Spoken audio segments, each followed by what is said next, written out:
একদিন ধরে ভাবছি বিকেলের জন্য কিছু ফ্রোজেন নাস্তা আইটেম বানাবো।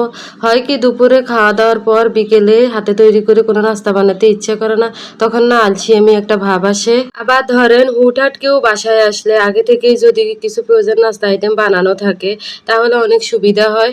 তো সেই চিন্তা ভাবনা থেকে আজকে অনেকগুলো ফ্রোজেন নাস্তা বানিয়ে রেখেছি।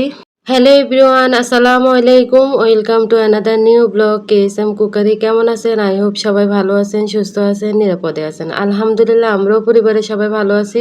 সবাইকে আমার পেজে আমন্ত্রণ জানিয়ে আজকের ভিডিওটি শুরু করলাম। দুপুরের খাওয়া দাওয়া শেষ করে সন্ধ্যার জন্য নাস্তা বানাতে চলে এসেছি রান্নাঘরে। আজকে কয়েকদিন ধরে পায়েস খেতে ইচ্ছে করছে, তো এখানে হাফ লিটার লিকুইড দুধ নিয়েছি, এর মধ্যে দিয়েছি এলাচ আর সামান্য পরিমাণ লবণ। জাল হতে থাকুক, চুলার আঁচটাও কমিয়ে দিয়েছি। এখানে আগে থেকে পায়েসের জন্য আমার হাতের 1 মুঠ চাল আধা ঘন্টা ধরে ভিজিয়ে রেখেছিলাম। এখন এই হামানদিস্তাতে চালগুলো আধ ভাঙা করে নেব। যারা এই মুহূর্তে আমার ভিডিওটি দেখছেন তারা প্লিজ একটা লাইক দিয়ে ভিডিওটি কন্টিনিউ করবেন। আর যারা আমার পেজটি নতুন ভিজিট করছেন, যদি আমার ভিডিওটি ভালো লেগে থাকে তাহলে আমার পেজটি লাইক শেয়ার ফলো করে পাশে থাকবেন। এইদিকে পোলাও চাল আধ ভাঙা করে নিয়েছি। এখন চুলায় যে দুধ জাল বসিয়েছি এর মধ্যে দিয়ে দিব। এই পর্যায়ে চালগুলো দিয়ে ভালো করে দুধের সঙ্গে মিশিয়ে নিতে হবে, না হলে দলা পেকে যেতে পারে। চুলার আঁচটা কমিয়ে দিয়েছি, হতে থাকুক। এইদিকে সামোসা তৈরি করবে সেই প্রস্তুতিও নিয়েছি। সামোসা তৈরির জন্য আগে থেকে মুরগির বুকের মাংস সিদ্ধ করে ঝুরি করে নিয়েছি। এখন এর মধ্যে বেশ কিছু পেঁয়াজ কুচি করে দিব। পেঁয়াজগুলো হাত দিয়ে কষলিয়ে দিতে হবে, এতে করে মাংসের সাথে মিশে যাবে। পেঁয়াজগুলো আমি বেশ কিছুক্ষণ ধরে কষলিয়ে নিয়েছি। এখন পুদিনা পাতা কুচি করে দিব, এটা অপশনাল, থাকলে দিবেন। বিশেষ করে আমার পুদিনা পাতার ফ্লেভারটা অনেক ভালো লাগে। আর আমার বারান্দায় এত পুদিনা পাতা হয়েছে, খেয়ে শেষ করা যাচ্ছে না। পুদিনা পাতা স্বাস্থ্যের জন্য অনেক ভালো, বিশেষ করে যাদের গ্যাসের প্রবলেম আছে তাদের জন্য একটু উপকারী পাতা। এই পর্যায়ে দিয়েছি ভাজা জিরার গুঁড়া, তারপর দিয়েছি গরম মশলা গুঁড়া। এখন পরিমাণ মতো লবণ দিয়ে ভালো করে মেখে নিতে হবে। সবগুলো উপকরণ ভালো করে মিশিয়ে নিতে হবে। আমার ভিডিও যদি কোনো অংশে ভালো লেগে থাকে তাহলে কিন্তু কমেন্টের মাধ্যমে জানাতে পারেন। এইদিকে আগে থেকেই সামোসার শীট তৈরি করে নিয়েছি। সাংসারিক কাজগুলো করে হাতে যে সময় থাকে ওই ফাঁকে এই কাজগুলো করে থাকি। যে কোনো নাস্তা বানানোর ক্ষেত্রে অনেকগুলো স্টেপ থাকে, তো কিছু কাজ যদি আগে থেকেই গোছানো থাকে তাহলে বেশ আরামই লাগে। এইদিকে চাল সিদ্ধ হয়ে গিয়েছে, চিনি দিয়েছি। পায়েসের ক্ষেত্রে চিনি কিন্তু আগে দেওয়া যাবে না, চাল সিদ্ধ হওয়ার পরেই দিতে হবে। যে যেমন মিষ্টি খেতে চান ওই পরিমাণেই চিনি দিবেন। সুন্দর একটা কালার আসার জন্য সামান্য পরিমাণ ফুড কালার ইউজ করেছি, দেখতে কিন্তু বেশ ভালোই লাগে। এখন নেড়েচেড়ে ভালো করে মিশিয়ে নিব। এ পর্যায়ে একটা দারুণ ফ্লেভার বের হয়েছে। এখন পাশের চুলায় পায়েসের পাতিল বসিয়ে দিয়ে এই চুলায় সামোসার জন্য নিমকি ভাজতে হবে। পরিমাণ মতো তেল দিয়েছি। এই যে সামোসার জন্য শীট বানিয়েছিলাম, শীতের যে অবশিষ্ট অংশগুলো আছে সেগুলো এখন ভেজে নেব।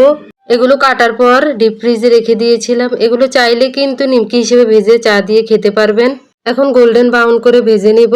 এইদিকে পায়েস কিন্তু হয়ে গিয়েছে, এখন নামিয়ে নিব। পায়েসটা দেখতে যেমন সুন্দর হয়েছে, খেতেও অসম্ভব মজার হয়েছে। এখন বাটিতে নিয়ে ফ্যানের নিচে রেখে দিব ঠান্ডা হওয়ার জন্য। পায়েসের লুকটা দেখেন, দেখতে কেমন ক্রিমি ক্রিমি পায়েস মনে হচ্ছে না? এইদিকে মাংসগুলো ভাজা হয়ে গিয়েছে, এখন মাংসের বাটিতে নিয়ে নিচ্ছি। এই নিমকি যখন মাংসের সাথে মিশিয়ে সামোসা তৈরি করা হয় তখন সামোসার স্বাদ বহুগুণে বেড়ে যায়। এখন নিমকিগুলো ভেঙে মাংসের সাথে ভালো করে মিশিয়ে নিব। দেখেন, একটা নাস্তা বানাতে কিন্তু অনেক ঝামেলা করতে হয়। আমি যেহেতু এগুলো বানাতে বানাতে অভ্যস্ত হয়ে গিয়েছি, যার জন্য আমার কাছে এগুলো কোনো ব্যাপার না। কিন্তু অনেকে আছেন এত ঝামেলা করে নাস্তা বানাতে চান না, তারা চাইলে এক এক দিন এক এক কাজ করে এগিয়ে রাখতে পারেন, এতে করে শর্টকাটে নাস্তা তৈরি করে ফেলা যায়।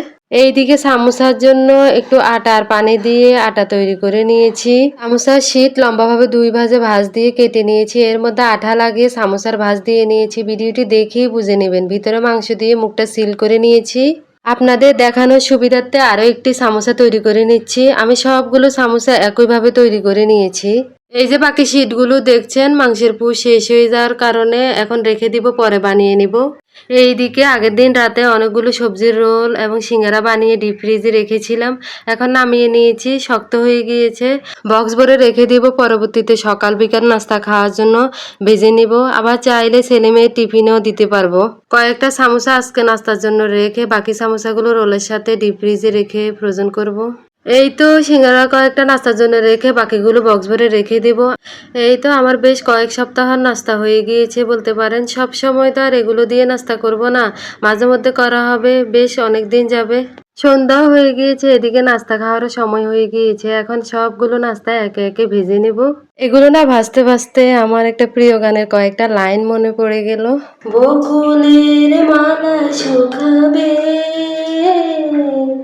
রেখে দেব তারি সুরবি, দিন গিয়ে রাতে লুকাবে,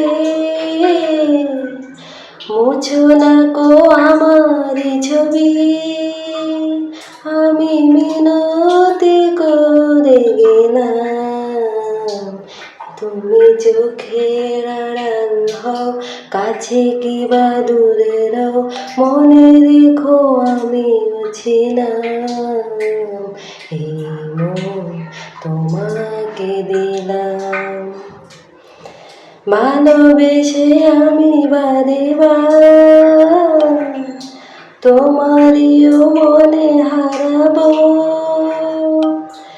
এ জীবনে আমি যে তোমার, মরণেও তোমারই হব, তুমি ভুলো না আমারি নাম, এই মন তোমাকে দিলাম। জাস্ট বিনোদন দেওয়ার জন্য, কাউকে উদ্দেশ্য করে না। ভালো লাগলে কমেন্টের মাধ্যমে জানাতে পারেন। এইদিকে আমার সবগুলো নাস্তা ভাজা হয়ে গিয়েছে, পেঁয়াজ কাঁচামরিচ ফালি করে দিয়েছি, এর উপরে কিছুটা বিট লবণ ছিটিয়ে দিয়েছি, খেতে ভালোই লাগবে। এখন নাস্তা টেবিলে দিয়ে সবাই এখন নাস্তা করে নিব। এইদিকে বাসায় আমার ছেলের ফ্রেন্ড এসেছে গ্রুপ স্টাডি করার জন্য, তাদের দুজনের জন্য নাস্তা বেড়ে নিচ্ছি। আপনাদের ভাইও রেডি হয়ে নিচ্ছে নাস্তা করার জন্য। রোল, সিঙ্গারা, সামোসাগুলো খেতে অসাধারণ হয়েছে, পায়েসটাও অনেক মজার হয়েছে। পায়েসটা আমার অনেক পছন্দের, সবাই বাসায় বানিয়ে খাবেন আর আমাদের জন্য আজকের মতো এখানেই বিদায় নিলাম। পরবর্তী ভিডিওতে আবারও দেখা হবে। আল্লাহ হাফেজ, আসসালামু আলাইকুম।